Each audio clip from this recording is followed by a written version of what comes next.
This is the Marvel Legends Storm you need to look at for an Outback X-Men display, and one of the strangest and most beloved eras in X-Men history. It's the Target exclusive Marvel Legends Outback Storm, representing Ororo Munroe during the Underground era when the X-Men were believed to be dead.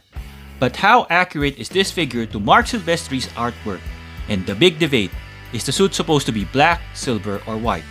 Today we're breaking down Storm's costume history, doing head swaps, and seeing whether the figure truly belongs in an Outback X-Men lineup. The Target exclusive Marvel Legends Storm only comes with one head sculpt. It's a calm-looking portrait with all white eyes, and it appears to be an inkjet printed version of the older Marvel Legends Jim Lee 90s Storm head. The sculpt itself is identical, especially the hair. At this point, Hasbro still hasn't given Storm a head sculpt that really captures her presence as a goddess. This one feels plain, especially when displayed next to Mafex Storm head sculpts. The Mafex heads are one of the main reasons why I skipped the white costume 90s Marvel Legends Storm. The Mafex portraits elevate Storm into a far more intimidating and powerful presence compared to the almost bored expression of the Marvel Legends version. The main difference between the 90s Marvel Legends version and this one is the Outback costume itself. After the fall of the mutants, the X-Men, under Storm's leadership, went into hiding in Australia, starting in Uncanny X-Men number 229. Storm still isn't wearing the Outback costume. It officially debuts on the very first page of Uncanny X-Men number 230. Living in Australia myself, I can't help but question how practical this outfit would be in the Northern Territory heat. This week, it's summer and it's gonna hit 108 Fahrenheit. That might explain why Storm occasionally ditched it. She wears this costume from Uncanny X-Men number 230 through 243. Battling the Brood, the introduction of Genosha, and the massive Inferno crossover event. Although during the Inferno, she wears only bits and pieces of it. Storm's costume after the Outback era is featured in Uncanny X-Men 275. It is the yellow and blue Strike Force uniform. The interior pages still feature her though in the Outback costume.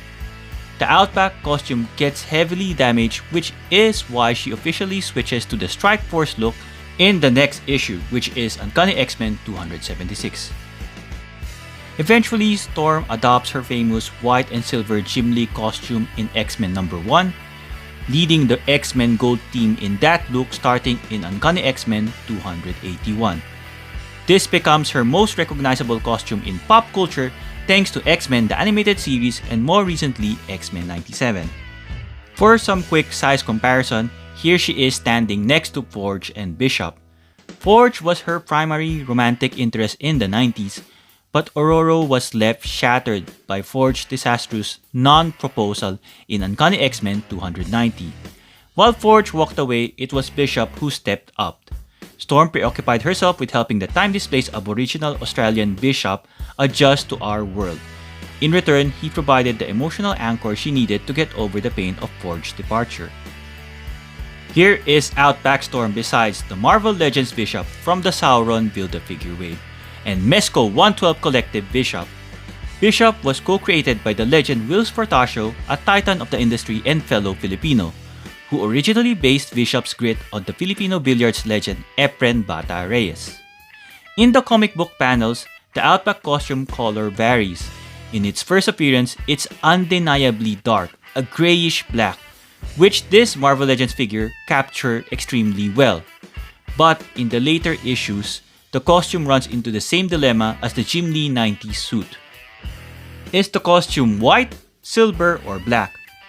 Marc Silvestri designed the Outback suit to be shiny black leather or latex. Both Marc Silvestri and Jim Lee use large white highlights to suggest reflective black material.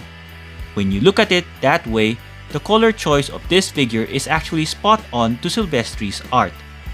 Since many Marvel Legends retro card figures pay homage to the old 5-inch scale Toy Biz figures, this release does a good job of continuing that tradition. The original Toy Biz Storm featured a Power Glow gimmick with a button on her back that lit up the lightning insignia. Marvel Legends does not do gimmicks like the Power Glow, but made the right call of sculpting the lightning emblem instead of just painting it gold. The belt isn't a separate piece, it's sculpted on, along with the detailed line work on the torso and the crotch. She has her iconic shoulder pads with clean sculpting, double-jointed pinless elbows, and sculpted glove cups at the wrist. Since the glove cups aren't removable, there's no risk of losing them during hand swaps. Because the torso is new, Hasbro used a double dumbbell neck peg instead of the usual hinge and ball joint.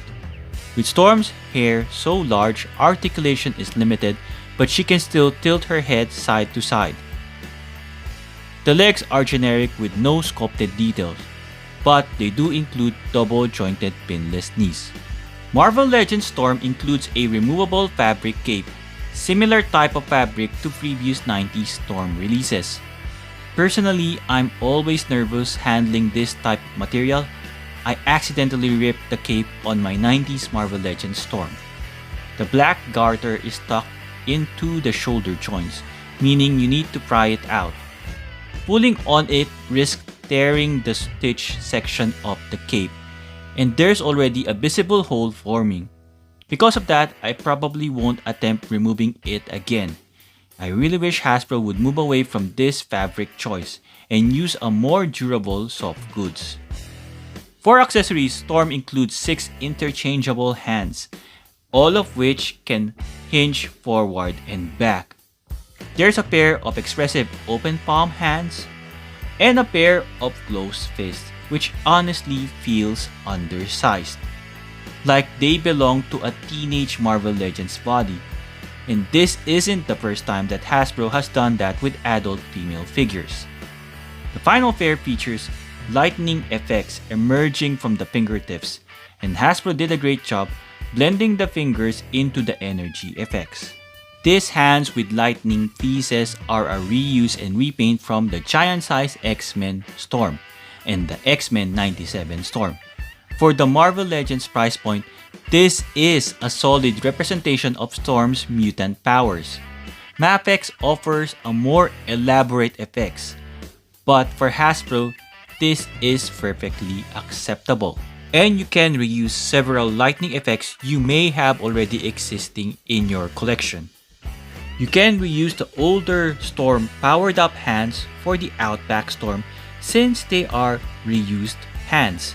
Here is the pair from Giant Size X-Men, and if you want yellow lightning coming out of her fingertips, you can use the X-Men 97 hands. In the comments below, let me know, are you happy with the included accessories for the Hasbro Marvel Legends Target exclusive Outback Storm? If you found this review helpful, hope you give it a hype, give it a like, subscribe to my channel, and share this with your friends. For places where the figures in this review might still be available, I left some links in the description below. I'm Tigerknot! Hasbro Marvel Legends has now covered most of Storm's early costumes, starting with her 1975 first appearance in Giant Size X-Men 1, the 1983 punk look, the 1988 Outback suit, the 1991 Strike Force uniform, and the late 1991 Gold Team uniform. The Gold Team uniform I have is in black, which is how Jim Lee envisioned it to be. However, in comic book panels and animated series, Storm was colored white or silver. I choose to pass on the X-Men animated series cel-shaded version, the X-Men 97 Wave 1 Storm, and the retro-carded 90s white costume Storm because the Mafex version remains my definitive choice for that look. There is one early costume from before the Outback era I was surprised Hasbro hasn't made, especially since she appeared wearing it in the multiverse. It's the Goddess of Thunderstorm from Disney Plus' What If. During the Outback era, she was also transformed into a child wearing street clothes, and later she was turned into a Genosian mutate with her hair completely shaved. As for post-90s Storm, Hasbro released Bloodstorm. However, she is a variant from Mutant X universe and not the Earth 616 version, as I discussed in my full review of that figure. One older Marvel Legends I'm missing is the Uncanny X-Force Storm from the Jubilee Build-A-Figure wave. Here are the rest of the Storm costumes following the 90s era. Which version do you want to see as a Marvel Legends figure? Since I don't have this version of Storm in my collection, personally, I hope they repaint and improve the Uncanny X-Force Storm.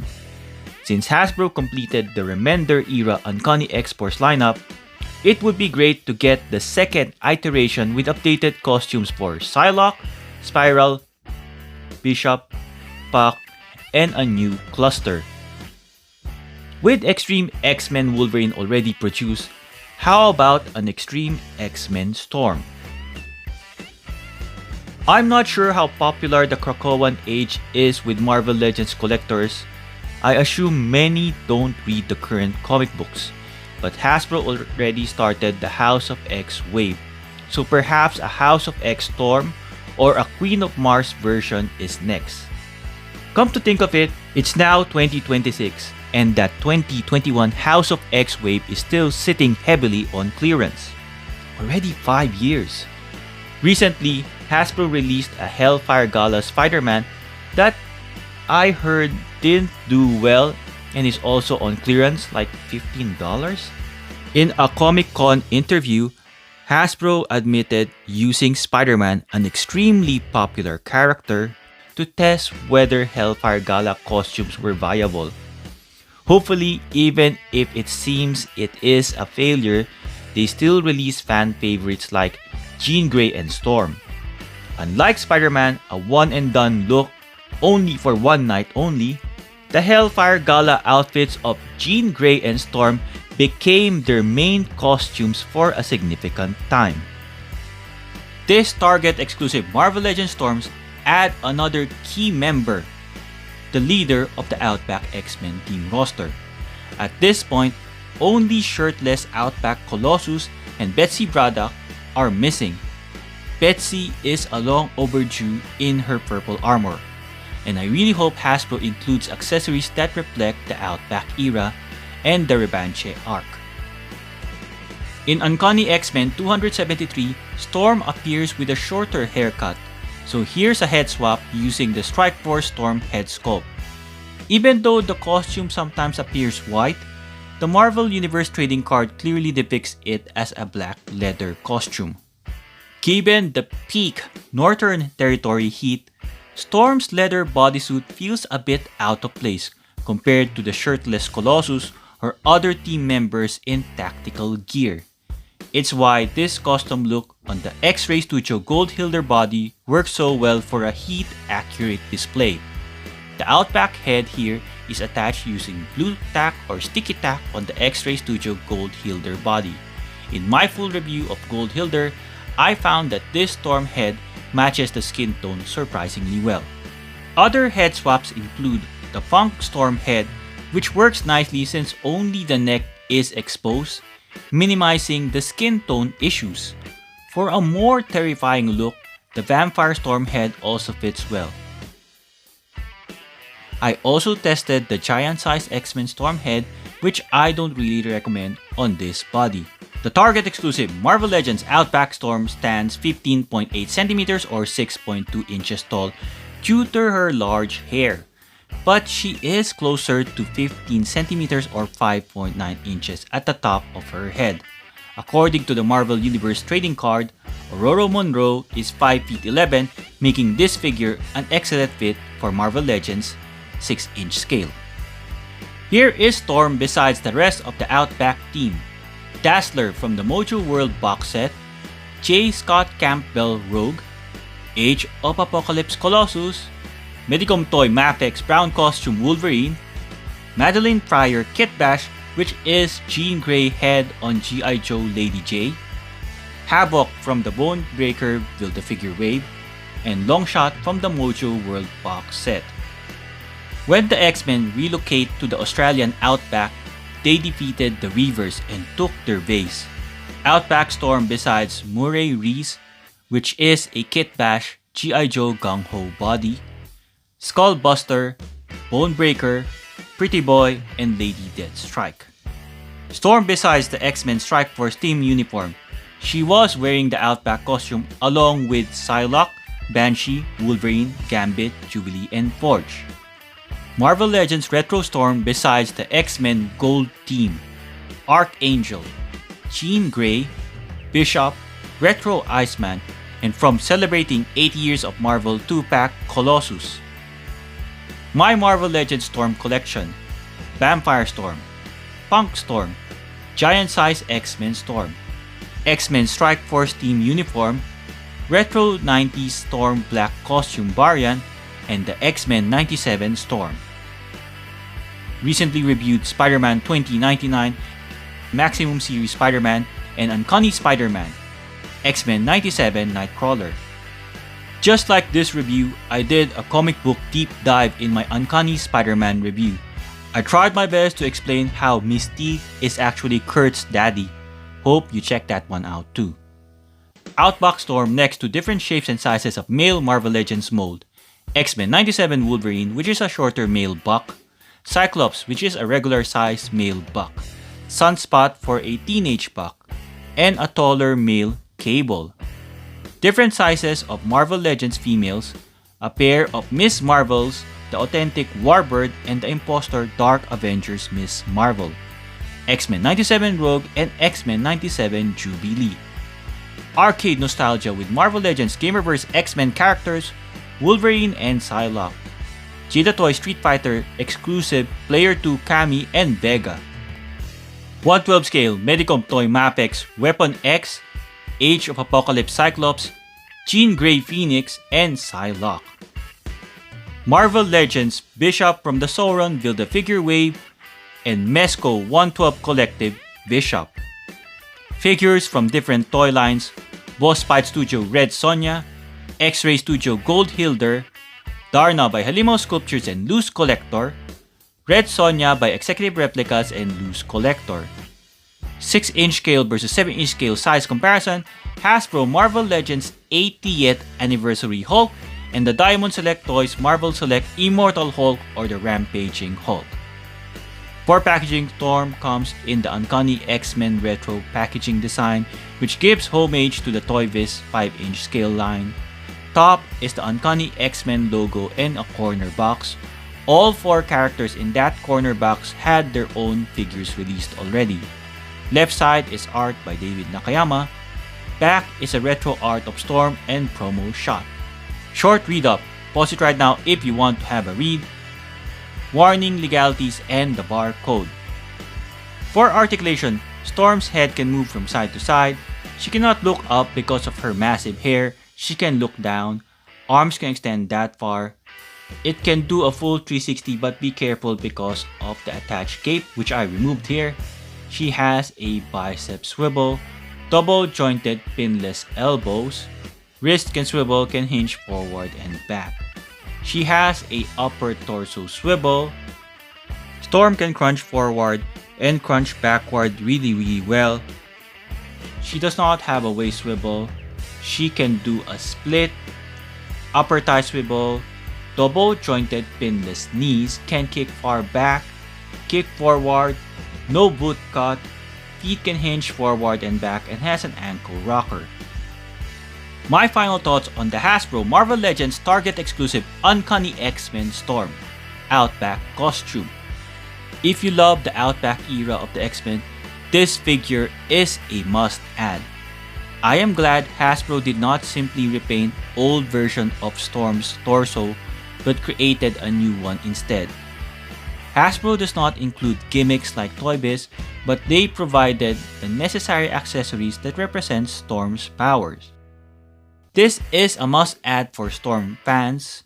However, since many X-Men collectors focus strictly on the 90s, this might be a skip for those who only want one definitive version of the character. I want to hear from you. Should her costume be white, silver, or black? Does she need high heels? I have reviewed several X-Men figures, and I hope you check out my playlist in the top right corner of your screen. If you found my deep dive reviews helpful, hope you give this review a hype, a like, subscribe to my channel, and share this with our fellow collectors and comic book readers. I hope to see you in the next one.